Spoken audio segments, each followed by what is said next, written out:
Hey, Stephen Platinum here with the first of what will hopefully be a weekly thing I'm going to do that I'm tentatively calling the Full Disclosure Wrestling News and Commentary. Basically, I'm going to line up a bunch of wrestling stories, mostly about the Georgia area that I care about, say what I want to say about them, perhaps get in trouble for many of them. At the end of the day, who cares? I'm going to talk about the news that I'm aware of. And if you want to be mentioned on this, you want your show promoted, whatever, just email me. I'll put a link there in the description, but it's splatinum@gmail.com. All right, let's get into it. First, I've heard that Ronnie Gosset's show, we've had Ronnie Gosset on Tipping Point before. It's sort of pretty well known what I think about Ronnie Gosset. I think he's a shyster. I think a lot of his ideas have been terrible ones. His effort to revive WCW years ago and buying a ring with the Thunder canvas on it was ludicrous. He's stiffed guys. He always starts off hot, does a bunch of shows that do well, and then guys start no-showing, or he starts advertising guys that don't appear on shows, ends up screwing people over. This time around, it seems like it's better. This time around, it seems like it's different. This time around, he'll have an entire card show up except for one or two people who aren't even the main people that you're there to see. And apparently, he has Kevin Sullivan booking and running things for him. That's certainly a good sign. Kevin Sullivan is a guy who's a consummate pro that's been there, done that. And I imagine you'd rather have Kevin Sullivan running your thing than other people who have run it for Ronnie Gosset before. I think Kevin Sullivan is somebody that Ronnie Gosset is clearly not going to push around, and if you screw Kevin Sullivan over, you're probably going to pay for it 10 times over. So we'll see what's going on with that. What else is going on? Matt Hankins, the manager that would be king, has been TV champion for, I think, 31 days now. Why is that newsworthy? Because I know that. Why do I know that? Because he promotes it. Why the fuck is a manager who holds a title doing a better job promoting himself and having the company promote him than most wrestlers? Fascinating question. The news there is that Matt Hankins is doing a better job promoting his title reign than almost everybody else, with perhaps the exception of Logan Creed. I know, for example, because Anarchy has done a great job of promoting the fact that Logan Creed has held that title for as long as he has and for longer than anybody else in the building's history, and they've done a really stellar job building up to Hardcore Hell. We're going to talk more about Hardcore Hell, especially the people being inducted into the Hall of Fame in just a moment. We're going to talk about what do we got coming up. Viral Pro Wrestling on April 13th. I would be lying if I said I was completely familiar with them. I am not. I looked at who's on the card. They had a bunch of good people. Whoop-de-doo. I think Viral needs to get itself out there more. Meaning, if you're doing the shows, get those reports in. Do that kind of stuff. It matters. But April 13th, Viral Pro Wrestling. Also on April 13th, WrestleMerica, who continues to do their thing. And they have much more of an old school, old vibe feel. Larry has a report on there about Southern Fried. A bunch of stuff was said. A bunch of stuff happened. What I'm most interested in is this. Their crowd is at 225 and described by Larry as not as raucous as usual. Is Southern Fried going to fall into a pattern as Anarchy did, where the shows that aren't the quote-unquote big shows don't really count, and the fans seem to sense it? Now, Southern Fried has done a bunch of strange things as of late. Telling people that their crowds are actually smaller than they actually were. Are they playing this game of we want to keep a low profile in order that we can have a big bang at Shindig? and have a much bigger number. I'm not sure, but I do think it's interesting that even if the booking is going great, and it appears to be, and even if the storytelling is on point, as it appears to be, that this sort of Manders era, like the newness has now worn off. I think 225 is probably their real crowd. 200 to 225 is what they're going to get, except for bigger shows. I noticed a lot of their talk about doing things elsewhere sort of cooled off, and I think that's a good thing. Knowing what your crowd really is an important step. All right. Rob's report on Peachstate. Rob, this is my plea to you, and this is my plea to anybody who's going to do show reports. I think it's wonderful that Rob's doing them. I think it's great, of course, that Larry does them, and I think it's great that more people are jumping in and doing show reports. That's wonderful. But if you don't put the size of the crowd, I don't give a fuck. I don't care how much wrestling has changed and how much we think certain things don't matter. The size of the crowd is important. The size of the crowd and how into it they are about stuff is important. Rob did make a really great observation on that Peachstate show, which was they needed some kind of strong heel presence. Hopefully, by having Romeo and company win the tag titles, they're getting themselves in that direction. Peachstate, I think it's safe to say, has suffered from getting away from heat. Yeah. It's a promotion that's tried to fight its identity for years now, right? It used to be Peachstate was the kind of show, and this was in the Mike Jackson era.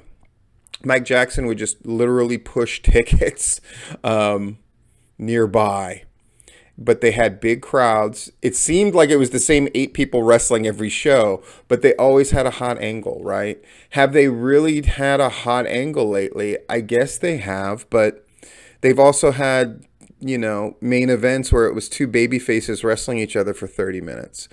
Peachstate has always tried to fight its own identity, and right now they're in the process of having to make a bunch of guys.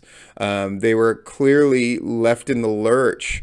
You know, when Rick Michaels kind of left them, it left them holding the bag, and they've been sort of scrambling ever since. Am I going to get in trouble for saying that? Probably, but that means it's absolutely true. What is Peachstate going to do? Obviously, they have smart people who are helping them out, but they need a vision, and that vision is, what's the angle that's going to get people talking again? 2 years ago, Peachstate was hot. It was the hottest promotion. It was the promotion. And now it is an afterthought. And they need to change that, my opinion. Right? Zombie Dragon, doing great stuff in China. Why is that newsworthy? Because I dare say if it was any number of people that had gone to another country where wrestling basically didn't exist and created it out of thin air, it would be a much bigger story. But there's something about that story that rankles people. Is it because people feel like he doesn't deserve it? That he doesn't deserve to run a promotion? Well, fuck it, he's doing it. And from what I can see, he's doing a really good job. So hats off to him. Of course, he's a fan of mine, and people would say, you know, full disclosure, he's a fan of mine. Does that make me biased? I see what I see, and what I see is more interesting stuff happening there with him, right, than I see going on at most promotions in the state of Georgia. Maybe if somebody was smart, they'd work out something with him besides just his friends trying to get booked overseas. Just saying. Here's a story about a guy that I like a lot, but I think it's an indication of people using the names of other people to promote themselves gone wrong. So I'm only pointing this out as an example. He's Wicked Nemesis, and he's a manager. He's been a manager of great note in the state of Georgia for quite a long time. But like many other managers, have been in the shadow of Jeff G. Bailey and Dan.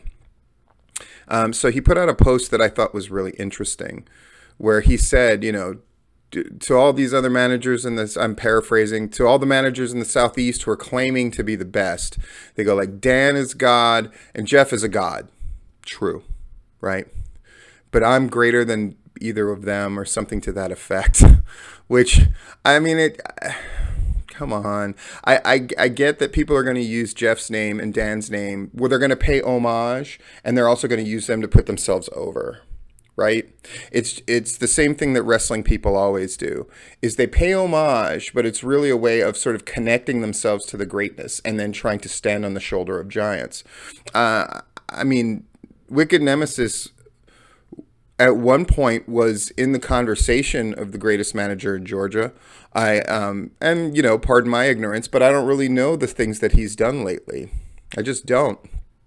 And for him to correctly invoke that Jeff and Dan are the two best of the modern era, but then say that he is somehow superior to them, strikes me like the movie Godfather 3, acknowledging the greatness of Godfather and Godfather 2, but implying that it is better because it has a 3, and that's a bigger number than 2 or nothing. There's ways to get yourself over. I don't know why people are afraid.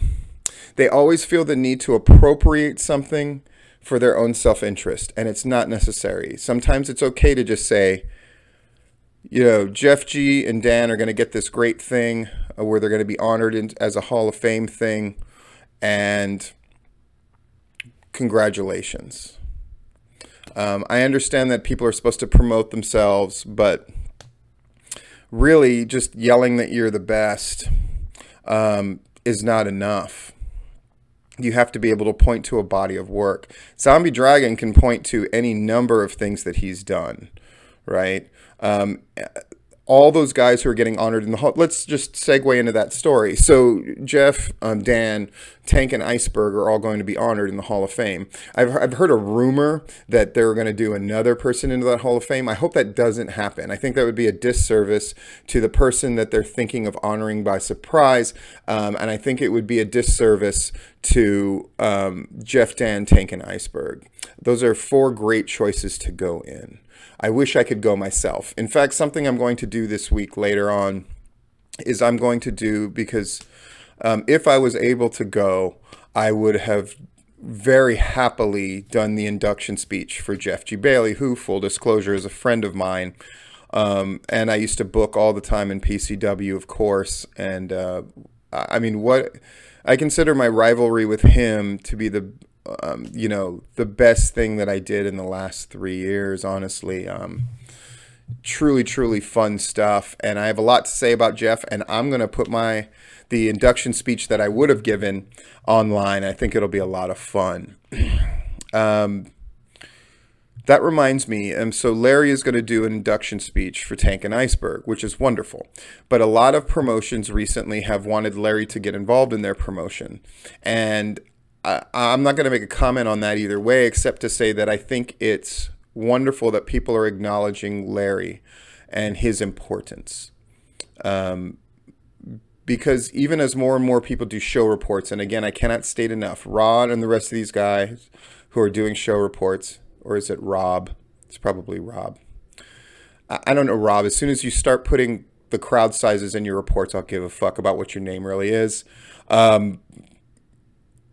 It's good that we acknowledge Larry, and it's good, and it's natural that you would want him to be a part of your shows. It's natural that people want me to do things for their promotions as well.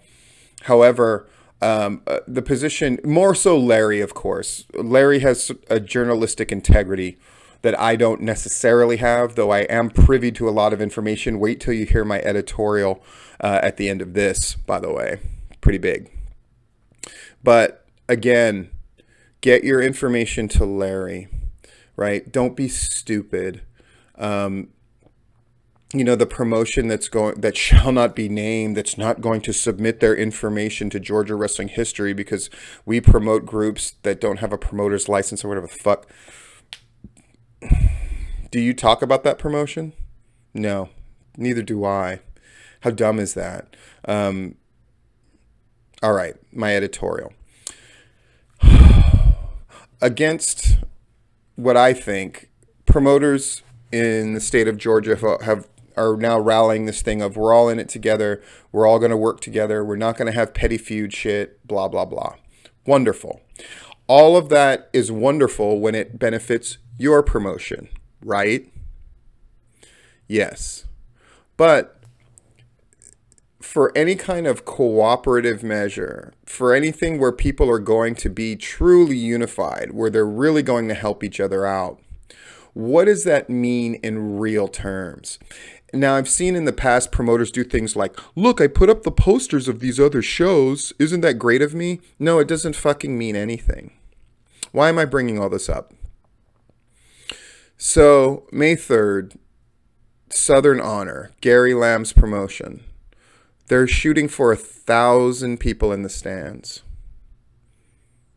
And Gary Lamb, full disclosure, has asked me to help out in some way, get people in the door. He wanted me to cut this promo. I thought it was a fucking terrible idea.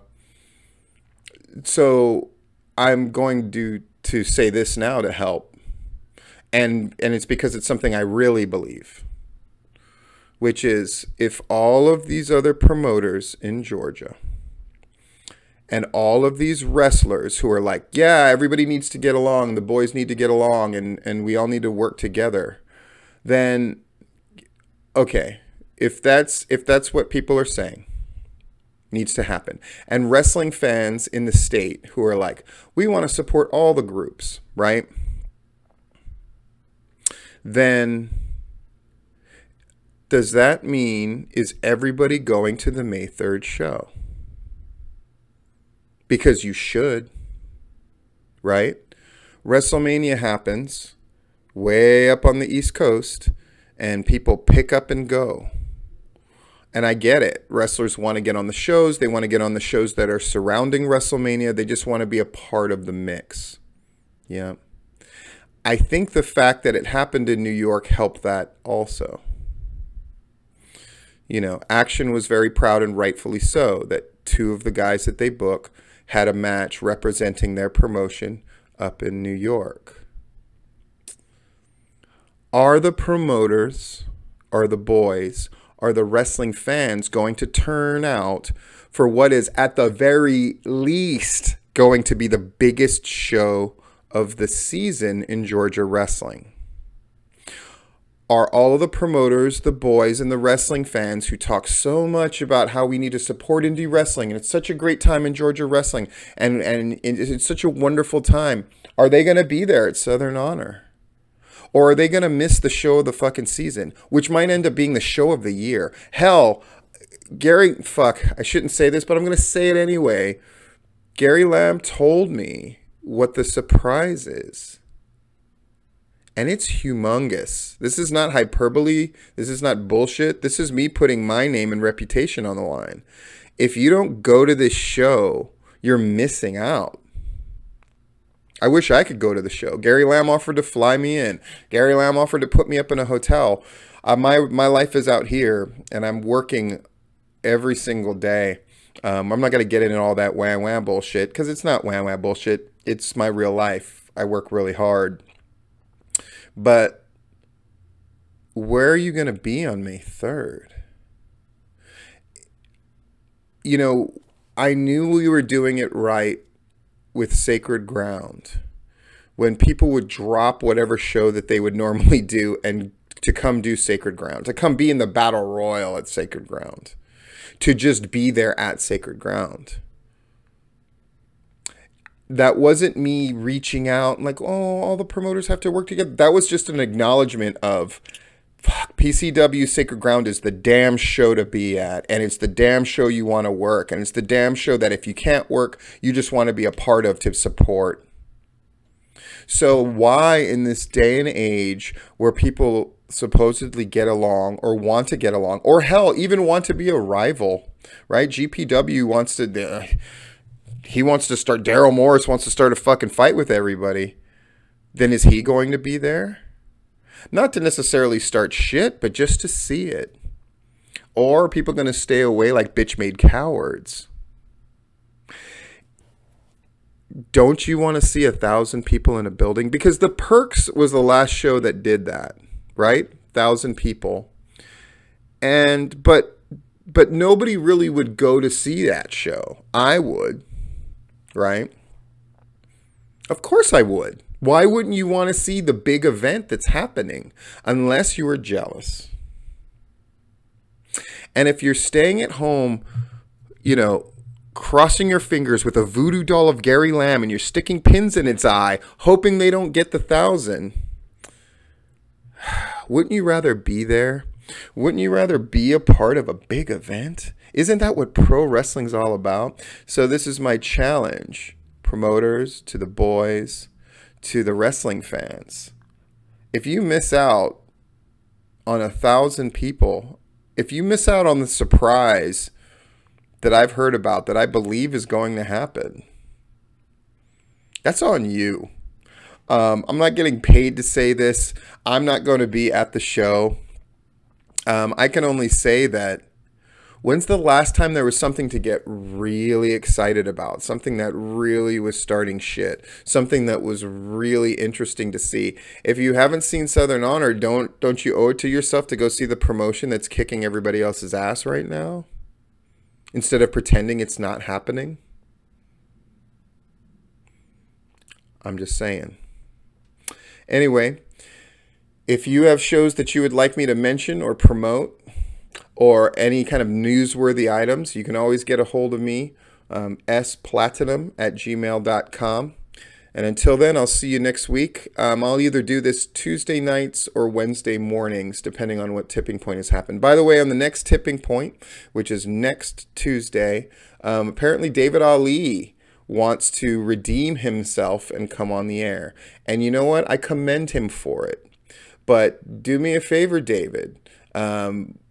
When you call in, have at least 2 pairs of diapers and have them duct taped onto you, because this time, if you shit the bed, I don't want any to get on me.